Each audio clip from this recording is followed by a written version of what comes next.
আপনারা যদি সত্যি একজন একজনকে ভালোবেসে থাকেন তাহলে পরিবারের দোহাই দেখিয়ে একজন একজনকে ছেড়ে দেন না।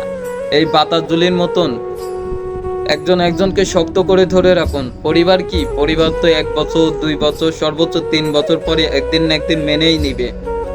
আর সেই প্রিয় মানুষটাকে হারিয়ে ফেললে সেই মানুষটাকে ফিরে পাওয়া কখনোই সম্ভব নয়। তো আজকে আপনাদের শোনাতে যাচ্ছি সেই বাতাস জুলির প্রেম কাহিনী। জুলি বাতাস ছিল দুজনে পাশাপাশি এলাকার একজন ছেলে একজন মেয়ে। ছেলেটার নাম ছিল বাতাস, মেয়েটার নাম ছিল জুলি। তাদের হঠাৎ করে একদিন দেখা হয়ে গেল, সেখান থেকে ভালো লাগতে শুরু হলো, ভালো লাগা থেকে ভালোবাসা শুরু হলো, আর সেই ভালোবাসা থেকে গভীর প্রেমে জড়িয়ে গেল। একজন একজনকে ছাড়া খাইতে পারতো না, একজন একজনকে ছাড়া চলতে পারতো না, একজন একজনকে ছাড়া ভাবতেই পারতো না। তাদের ভালোবাসার কথা আস্তে আস্তে তাদের পরিবার জেনে গেল।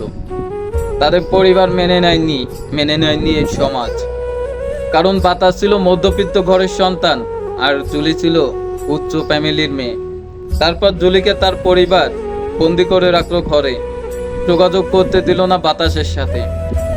তারপর তার পরিবার জুলিকে বিয়ে দেওয়ার জন্য ছেলে খুঁজতে লাগলো, আর জুলি সেও সেই কথা শুনতে পারলো। শুনে চলে গেল বাতাসের কাছে ঘর থেকে পালিয়ে। তারপর বাতাসকে গিয়ে বলল, চলো আমরা এই সমাজ থেকে, এই পরিবার থেকে অনেক দূরে চলে যাই, যেখানে আমার পরিবার, এই সমাজ আমাদের বাধা দিতে পারবে না।